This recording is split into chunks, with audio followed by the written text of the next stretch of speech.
স্থল সীমান্তে সেনাবাহিনীর মুখোমুখি অবস্থানের পর এবার আরব সাগরের উত্তাল জলরাশিতে মুখোমুখি হয়েছে ভারত ও পাকিস্তানের নৌবাহিনী। সাগরে যুদ্ধজাহাজ, রণতরী, সাবমেরিন নিয়ে দুই দেশ দাঁড়িয়ে গেছে সরাসরি সংঘর্ষের মুখে। এমন উত্তেজনাকর পরিস্থিতি গত কয়েক বছরে দেখা যায়নি। গণমাধ্যমগুলোর দাবি, আরব সাগরে ভারতের নৌবাহিনী মোতায়েন করেছে বিমানবাহী রণতরী, আইএনএস বিক্রান্ত, ফ্রিগেট, ডেস্ট্রয়ার ও সাবমেরিনের শক্তিশালী বহর।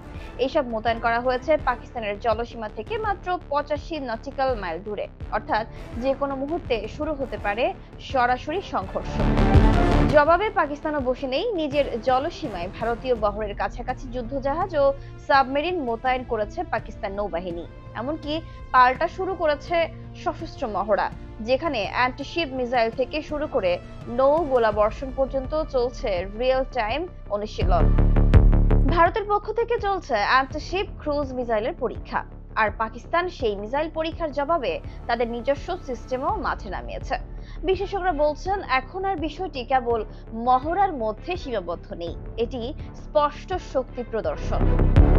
নৌ মহড়াকে দুই দেশ রুটিন কার্যক্রম বললেও বাস্তবতা একেবারেই আলাদা। কারণ এমন সময় এই মহড়া শুরু হয়েছে যখন পেহেলগাম হামলার পর ভারত সরাসরি পাকিস্তানকে দায়ী করেছে। উত্তেজনা সর্বোচ্চ চূড়ান্ত পৌঁছেছে এবং সামরিক বাহিনী সর্বাত্মক প্রস্তুতি নিচ্ছে। গুজরাট উপকূল থেকে পাকিস্তানের জলসীমার দূরত্ব খুবই কম। এর মধ্যেই ভারত মোতায়েন করেছে তাদের স্ট্র্যাটেজিক কমান্ডের নৌবাহিনী ইউনিট।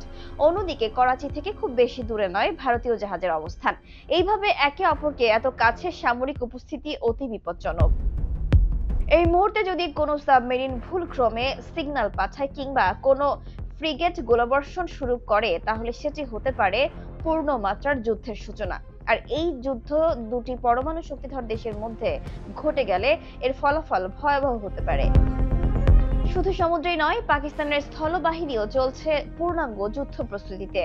শিয়ালকোট, নারোয়াল, জাফরওয়াল সহ সীমান্ত অঞ্চলে মোতায়েন করা হয়েছে ট্যাঙ্ক, আর্টিলারি ও ইনফ্যান্ট্রি। অনুশীলন চলছে হালকা থেকে ভারী অস্ত্র দিয়ে, যেন যে কোনো পরিস্থিতিতে তাৎক্ষণিক প্রতিক্রিয়া জানানো যায়। আকাশেও চলছে টহল। ভারত ও পাকিস্তান উভয় দেশের আকাশ প্রতিরক্ষা ব্যবস্থা সক্রিয় করে রেখেছে এবং যুদ্ধ বিমানের মাধ্যমে চলছে দিনের পর দিন নজরদারি। পুরো সীমান্ত, জলসীমা ও আকাশপথ একযোগে রূপ নিচ্ছে সম্ভাব্য যুদ্ধক্ষেত্রে। বিশ্লেষকরা বলছেন, পেহেলগাম হামলার পর পরিস্থিতি নিয়ন্ত্রণের বাইরে চলে যাচ্ছে। শুধু কথার লড়াই নয়, দুই দেশের বাহিনী এখন বাস্তব যুদ্ধ অনুশীলনে ব্যস্ত এবং সবচেয়ে বড় উদ্বেগের বিষয়, তারা খুব কাছাকাছি অবস্থানে রয়েছে, যার ফলে একটি সামান্য ভুল থেকে শুরু হতে পারে সর্বাত্মক যুদ্ধ। যুদ্ধ শুরু হলে সেটি আর শুধু সীমিত সংঘর্ষে থাকবে না। পরমাণু অস্ত্রধারী দুই দেশের যুদ্ধ মানে দক্ষিণ এশিয়ার জন্য এক ভয়ঙ্কর বিপর্যয়। অথচ আজ সাগরের ঢেউয়ের নিচেই তৈরি হচ্ছে সেই সংঘর্ষের ক্ষেত্র, যা হয়তো আগামী দিনের ইতিহাস বদলে দেবে।